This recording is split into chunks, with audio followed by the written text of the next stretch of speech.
Welcome to the Bowden Blitz ACC edition. I'm Joe Lisi, joined by former National Coach of the Year, Terry Bowden. Coach, Week 5 in the ACC is on the horizon. We have a lot of great top 25 battles to break down, but let's jump into the conference odds entering week number 5. Miami is the front runner at plus 105, followed by Georgia Tech and Florida State. Can any other team, maybe Louisville or SMU, close the gap this weekend?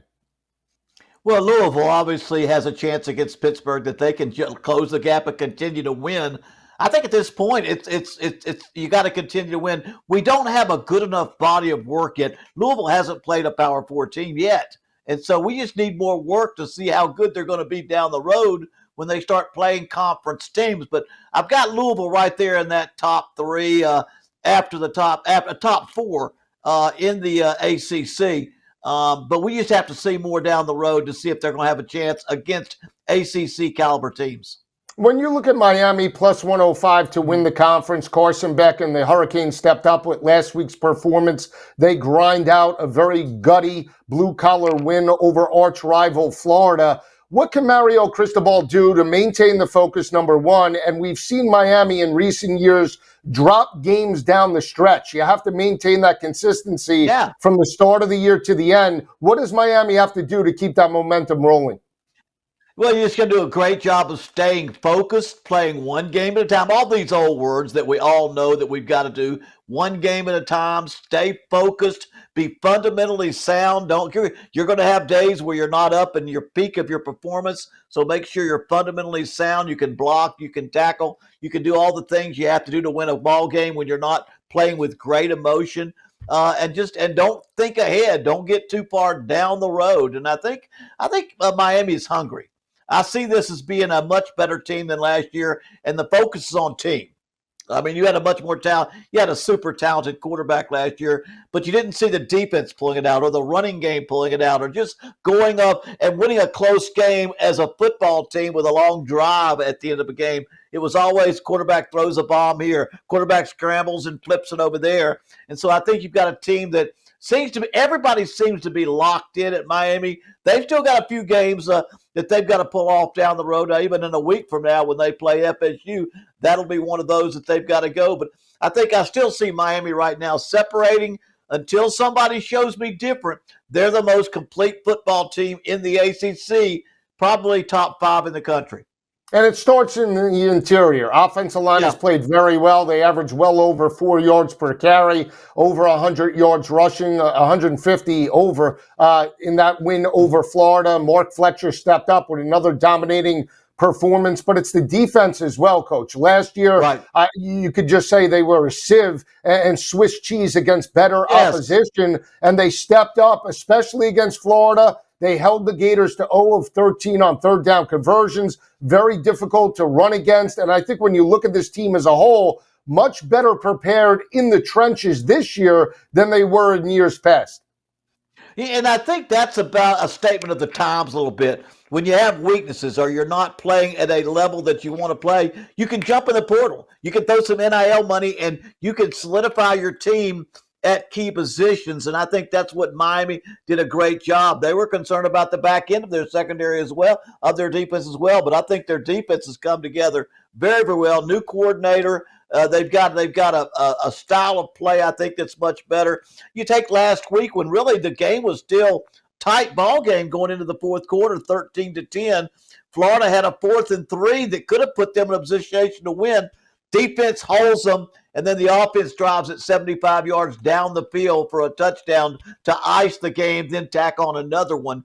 But that's an example of the defense stepping up and doing the job that they would need to do. Because last year, they would have let them score, and then Cam Ward would have had to come back and score a touchdown, 2-point conversion, maybe 2 touchdowns.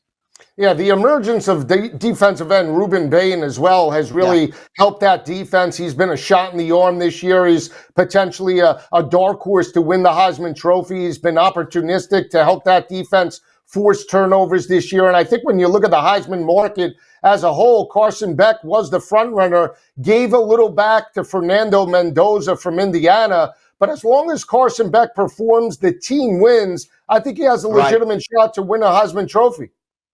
Oh, definitely. Because again, if you play the position quarterback, if you play on a team that can get you to the national championship, and remember that one won't come till after the Heisman. But if you're in the hunt at the very end, you got a chance to be in the running. Now, if you can throw on top of that great stats or extraordinary stats, that ices it. But you don't have to have extraordinary stats as a quarterback if you can go out there and take your team successfully to the conference championship or to the college football playoffs. And I think that Carson Beck has a chance to ride that football team in his pursuit of the Heisman Trophy. Now, last year, two teams made it to the college football playoff, SMU and Clemson. Both of those teams lost in the first round, Clemson to Texas, SMU to Penn State. When we look at the top three teams this year, Miami, Georgia Tech, Florida State, do you feel like the conference could potentially get all three of those teams in the college football playoff, or are we stretching at just one or two? Well, you got a chance. I felt beginning of the season that 2 is kind of your break-off point in the ACC. It's just not a strong enough conference top to bottom. There's too many teams there struggling to have a winning season, whereas you've got guys, when I see the SEC, I'm seeing a top 5 team or a top 10 team, and they're like a 5-point favorite over a team that's not ranked. I think you see it within their conference. You see a much stronger conference. So I think in the ACC, you don't see quite as many teams that have that kind of strength of schedule. But I'll guarantee it, Georgia Tech, Florida State, Miami, right now, those three are three that have a lot of interest by a lot of people about making the college football playoffs. They played that kind of football. The only thing that could happen is that one would eliminate the other by knocking them off and maybe knocking them out. But right now, possibly three teams from the ACC, if it's one of those three teams, probably.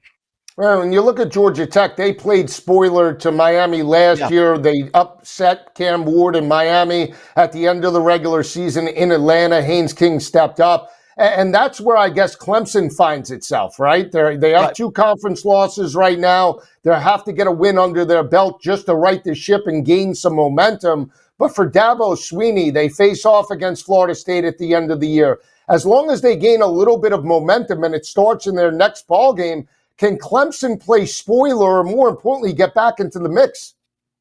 I don't know. I don't see that with this football team. I think right now they're at an extraordinary position where Dabo needs to save that team, save that program, and not let it go, because it can go either way. At this point, there's been so much evaluation, criticism, all those things, and it takes a strong head coach. And I think right now he can get that thing turned back around. I don't think they can get back in the playoff hunt right now. I don't know if they've got every game that they got a chance to win every game.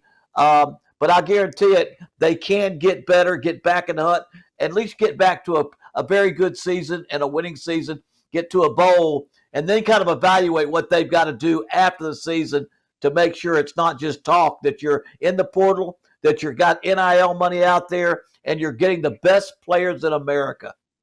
Absolutely. I think for Clemson right now, maintain back-to-back wins, see if you could get a mini winning streak together, and then later in the year look to potentially make a move if Miami or Florida State or even Georgia Tech, let's say, fall behind. That'll be the question, whether Dabo Swinney and his quarterback, Cade Klubnik, could step up and get some quality wins down the stretch. When Coach and I return, we'll start breaking down Week 5 in the ACC. There's some great battles. We'll take a look at Pitt and Louisville coming up next right here on the Bowden Blitz. Joe Lisi and Terry Bowden breaking down Week 5 within the ACC. Keep it where it is.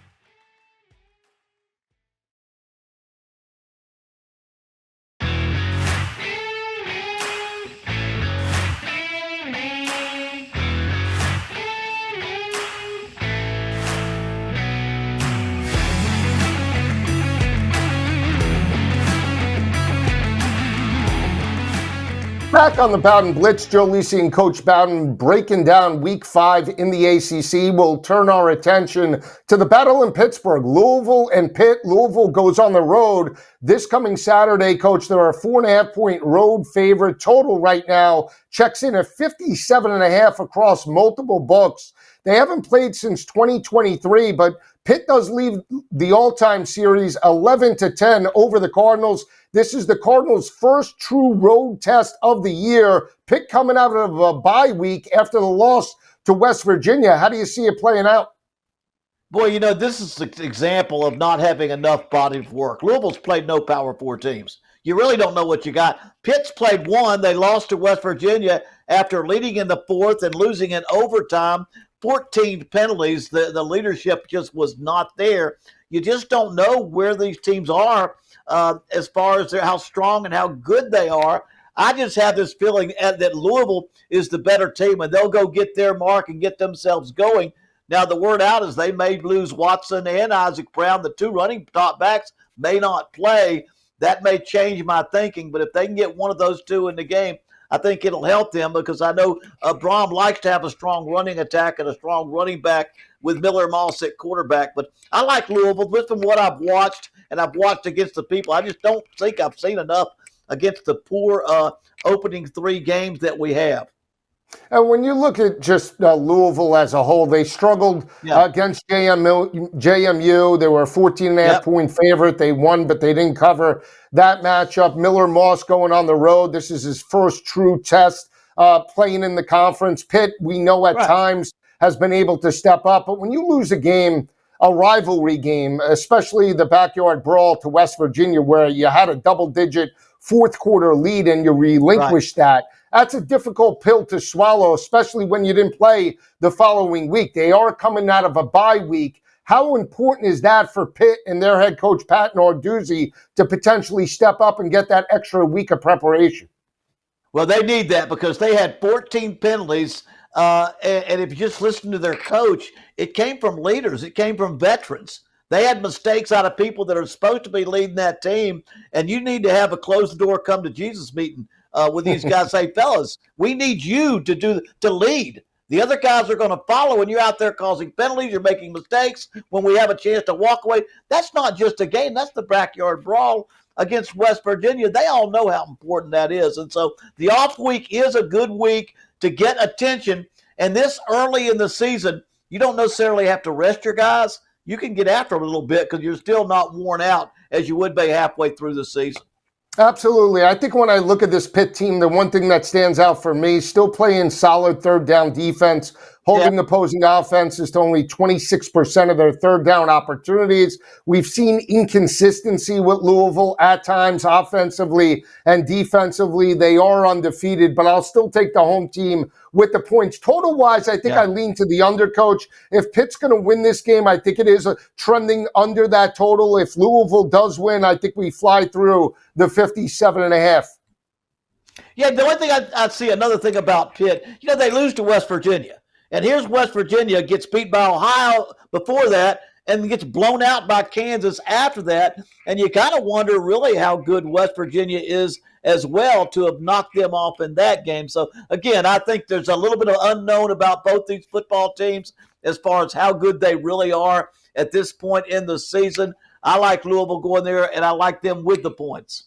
Yeah, we'll see how that game plays out. Early kick in Pittsburgh on Saturday afternoon. We'll turn our attention to Syracuse, New York. Syracuse, the darlings of the conference last week, as a 16.5-point road underdog, knock off Dabo Swinney and Clemson 34-21, though it was a bittersweet loss. As we know, Steve Angeli, their starting quarterback, tears an Achilles. They have to go with the backup in this matchup. You're looking about Duke. They stepped up with a quality home win over undefeated NC State. We see this total right now, 60.5, Coach. Duke is the favorite because Q's going with the backup, laying 5.5 points. I don't know if Duke should be laying 5.5. I still think Syracuse should be live in this matchup. I like Syracuse. I like them because it's about their quarterback system. I mean, their quarterback, McCord, leading passer in the nation last year. Brand new quarterback, and after, 3 games, he's leading the nation again. And then Ricky Collins' backup goes in late. and drives them down to the winning touchdown against Clemson. It's about what their system is. They've got a quarterback, and I know the head coach, Fran, he was a defensive back. He was a defensive coach at Georgia and in the past, but he's hired a coordinator, Jeff Nixon, who has been a lot of background in the NFL, originally goes back to being a coordinator at Baylor. I think they've got a great a way of working with quarterbacks, because you don't have those kind of numbers from different quarterbacks without somebody knowing what they're doing. So I just think they may just reload with Ricky Collins and do it with a third tail quarterback and playing in the Loud House. That place is rocking. That's a very loud little place to play. It's like a basketball arena. When you get in there now, it's a different atmosphere than most college football stadiums, and you better be ready for it. It can cost you several first downs and several drives because of the loud noise there. But I like Syracuse. And Fran Brown, the head coach, won 10 games last year. He's got something going now. He's a guy that knows what he's doing. Yeah, he does. I'll say this. When you look at Fran Brown and you look at just the old Carrier Dome, as we call it, going back to the days of Donovan McNabb, crazy things happen in that dome. Yeah. And when you look at, wide open offenses, Duke is averaging 34 points per game. Darian Mensah has thrown 6 touchdowns, 1 interception, completing 67% of his passes over the past couple of weeks. They're going to throw it and challenge that Syracuse secondary. Let's not forget, Syracuse allowed Cade Klubnik to throw for 363 and 3 touchdowns. I lean to Syracuse, Coach, but I really like the over 60 and a half. Oh, you got that. Give me points, baby. Give me points. I think without a doubt, the over is the bigger strong. I'm going to go with Syracuse, but I'm definitely going with the over in this football game because the secondaries have not slowed down a lot of passing. Both offenses are going to be able to put points on the board. When Coach and I return, can Virginia Tech get a conference win? They got the win last week against Wofford.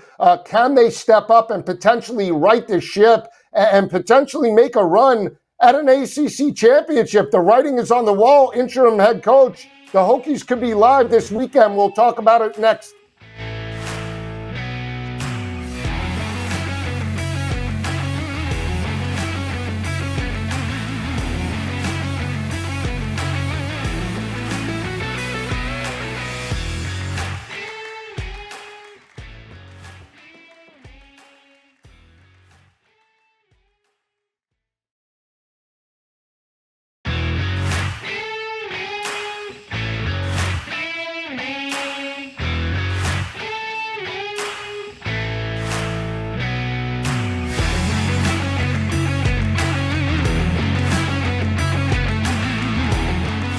All right, back on the Bowden Blitz. Joe Lisi and Coach Bowden breaking down Week 5 in the ACC. We'll turn our attention to Boston College and Chestnut Hill. Boston College lost 2 straight. They're coming out of a bye week. They're 6.5-point home favorites over Cal. Cal started 3-0, Coach. They go on the road last week as a 14.5-point road favorite to San Diego State, and they lose the game outright 34-0. They're back on the road in Boston this coming weekend. I like Boston College, but I think Cal could cover this number. Well, I think that they could. I just think you don't know. You got a true freshman quarterback. Let me see if I can say it. Sagapulatelli. I'm not even going to throw the first name with that one because it gets even harder. But they've got a true freshman quarterback traveling all across the country, and I think BC had a week off. I like their quarterback. He's a transfer from Alabama. A little more experience, a little more of a veteran in a game like this where both teams – and then I was really kind of got a good feeling about Cal for 3 weeks. They're out there, I think, scoring 33 points a game and doing a great job. All of a sudden, they get blown out by San Diego State last week, 34-0. And I said, oh, my goodness, it's back to peg one on that. But I do like the fact that you've got a little more veteran quarterback at Boston College. They've had a week off, and I think they'll be home, and they'll get back on back in the groove in this ball game. Yeah, when you look at this game overall, and we had talked about it earlier last week, is that Justin Wilcox, prior to that game against San Diego State, was just 6-13 the previous 3 years on the road or on a neutral field. They go on the road to San Diego State. They stay within the state, and they have a blue-collar group in the Aztecs that just beat them up on both sides of the football. What have they learned from that loss last week? They came out flat, they got punched in the face, and now they go cross country for an early kick here in Chestnut Hill. I'm inclined to take the 6.5 just because they got shut out. I understand that Boston College and their quarterback Lonergan, very disappointing in their last loss to Stanford. They were double-digit favorites. They lose that game outright 30-20 in Palo Alto. They're coming out of a bye week. Maybe they come out a little bit flat. But for the coaching perspective, knowing that you haven't stepped up over the previous 3 seasons and knowing that Justin Wilcox potentially is on the hot seat for the most part, from a motivation standpoint, what can he tell Cal or get the players ready that they weren't ready last week? Well, and again, a lot of that goes, you don't know quite why they weren't ready because they had so much to gain this season and they just went backwards so far. If I'm the head coach, I probably don't even show them that. Maybe Sunday they get to see that video once and then get rid of it. Don't show it again. Get them back in a positive mode that they were becoming in those first 3 games. Because whatever happened, if they correct their mistakes and play like they did in those first 3 games, this is a game that they can come across the country and win a football game. And so he's got to just get them to forget about that one. And maybe deep down inside, he's hoping that one did not represent the direction they were going. But you definitely want you to get that out of your kids' mind if possible. Hey, we are pretty good. We were 3-0. Let's get back and focus on what we were doing right and start again with Boston College. Yeah, we'll see exactly how that game plays out. The final game we're going to cover takes place in Raleigh. North Carolina State started 3-0. They lose to Duke. They put up 33 points but allowed 45 to the Blue Devils and lost it on the road. They're now back at home, laying a huge number, Coach, 10.5 to the Hokies. Picked up their first out-of-conference win last week. This is an NC State defense giving up almost 30 points per game. NC State might win, but I like the Hokies with the points. I kind of want to go. When I get that many points, I kind of want to go with the Hokies. But I'm just wondering how long they can hold on. What are they playing for? What are the coaches working for? I mean, it's not like they give anybody a chance that's there. Yes, some teams have responded to that and played much better when there's a transition like this. But I just don't see they beat Wofford, and that was Wofford. I just don't think they that says they've made any kind of positive move. And Dave Doran's been in this business a long time. They had a tough loss last week, but he's got a good football team. They're blue collar. They've been playing well. C.J. Bailey has done an outstanding job at quarterback. And I don't like that many, but I still feel like NC State will get a couple of touchdowns and win by a couple of touchdowns in this game. Yeah, we'll see. Kyron Drones still playing very well for Virginia Tech. 6 touchdowns, 3 interceptions. To Coach Bowden's point, Dave Doran, 13 years in the ACC with NC State, longest tenured head coach within the conference behind Dabo Swinney. So we'll see how that game plays out. Coach Bowden and I will be back next week breaking down week 6 in the ACC. For Coach Bowden, I'm Joe Lisi. Have a great weekend, everyone.